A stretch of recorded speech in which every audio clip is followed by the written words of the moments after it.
Hablamos de salud en Directo América, por supuesto, con Mar Romero Sala. Mar, bienvenida, feliz mañana de viernes. Hoy vamos a dedicar todo este espacio para hablar de la pandemia de COVID-19 en el continente africano. Mar, ¿qué sabemos entonces de la crisis de salud pública en África? Buenos días, Raúl. Pues no sé si recuerdas cuando empezó la pandemia, tanto los expertos como la población general teníamos mucho miedo de lo que podía suceder cuando la pandemia de COVID-19 llegara a África, ¿no? Sí. Todos teníamos unas ciertas expectativas de catástrofe. Sin embargo, con el tiempo se ha visto que, pues, al menos no ha sido peor. Quizás ha sido igual o mejor que en otros lugares del mundo, pero no ha sido peor. Y, pues, alrededor de esos datos han crecido varias teorías y varias hipótesis alrededor de por qué no ha sido tan devastadora la pandemia en el continente africano como en otros lugares. Por un lado, ha habido el debate de si es la manera en que se han registrado las muertes o los contagios de COVID-19, también por la juventud de la población, que definitivamente ha jugado un papel, por las distintas maneras de socializar de distintas poblaciones africanas, pero es que se ha llegado a pensar incluso en que había algún tipo de protección también, pues, genética en las poblaciones del continente africano que podían protegerlos contra el COVID-19. Y también me acuerdo de la incertidumbre cuando se detectó por primera vez esta variante Delta, creo que fue en Sudáfrica, ¿no, Mar? Y Omicron, de hecho las dos se detectaron.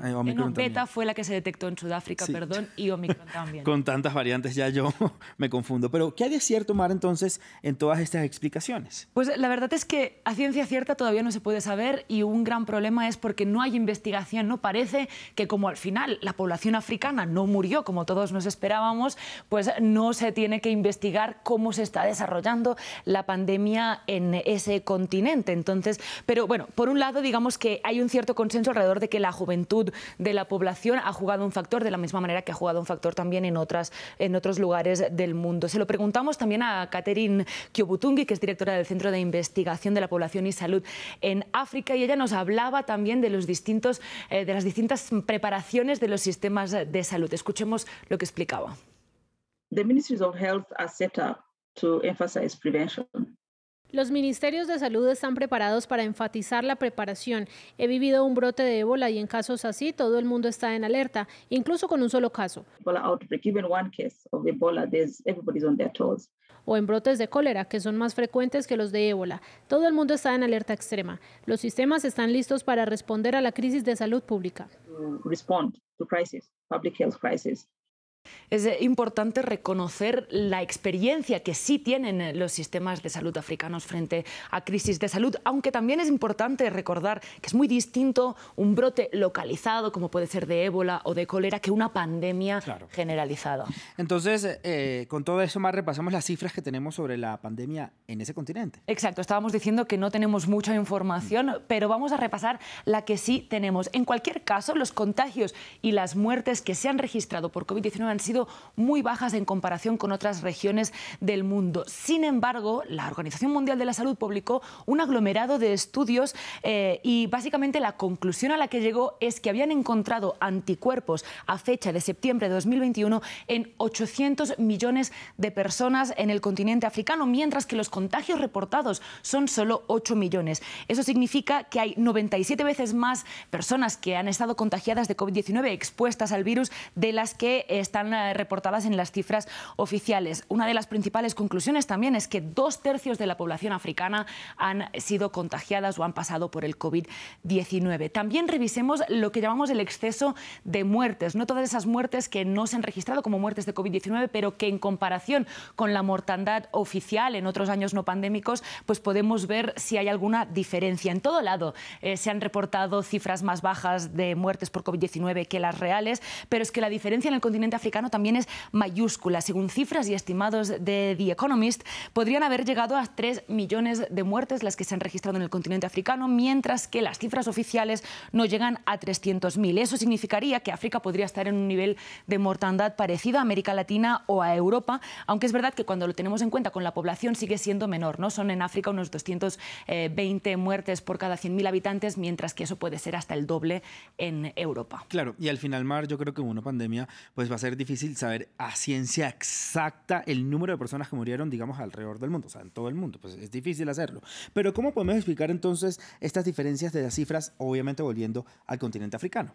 Sí, pues hay dos versiones incluso dentro de la misma comunidad científica, ¿no? Por un lado, los que defienden, como decíamos, que la gente se ha contagiado igual, pero no se ha muerto igual. Es decir, que se han contagiado de COVID, pero no han enfermado o no se han muerto, no han necesitado hospitalización de la misma manera debido a esas hipótesis que decíamos antes, la socialización, la juventud o la inmunidad previa a algunos coronavirus. Pero hay otras versiones que defienden que no hay nada que haga especial a los africanos y eso es lo que defiende, por ejemplo, Salim Abdul Karim, que es profesor de Salud Global del Centro Caprisa. Escuchemos. Los pacientes no se enferman y no necesitan atención o se enferman pero no tienen manera de acceder a la atención médica y sobrecargar el sistema hospitalario.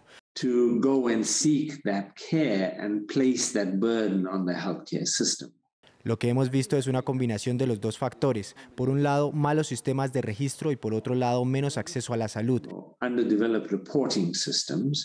It's a combination that includes less access. Eso significa simplemente que los que estamos en África nos infectamos como todos, nos enfermamos como todos.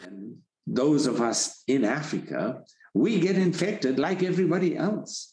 We get sick like Necesitamos oxígeno igual que todos y morimos igual que todos. just like everybody else, and we die just like everybody else. Importante recordar que el doctor ha sido uno de los principales investigadores del COVID en Sudáfrica, es sudafricano y pues también punta de lanza de la lucha contra Omicron cuando se descubrió esa variante en el país. Así es, Mar. Y bueno, es que lamentablemente la campaña de vacunación en África sigue avanzando muy lentamente, ¿no? Claro, es la última arista que nos falta por analizar, aunque sí está avanzando. Ha habido incluso algunas voces que han criticado que se priorice la vacunación de COVID-19 viendo que en África no está siendo una emergencia según ciertas perspectivas como en otros lugares del mundo. Pero bueno, por un lado ya vemos que eso se puede rebatir y por otro lado, por ejemplo, también tanto para los dos expertos que hemos entrevistado es básico que África tenga acceso a las vacunas por muchos motivos. Escuchemos cómo lo defendía la doctora Kibutungi.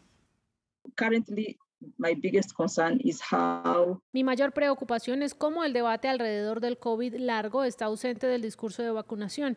Incluso los casos leves de COVID pueden llevar a COVID largo y eso conlleva problemas de corazón, de páncreas, de riñón, de cerebro. which has all sorts of, problems with the heart, with the liver, with the pancreas, with the kidneys, with the brain. En un sistema donde las enfermedades no transmisibles no tienen recursos, eso puede suponer una carga gigante. Non-communicable diseases become such a huge problem. Importante recordar también que hay muchas cosas que no sabemos del COVID y una de ellas es el COVID largo. Eso podría todavía sobrecargar más unos sistemas de salud que no están preparados para este tipo de crisis. Mar, muchísimas gracias entonces nuevamente por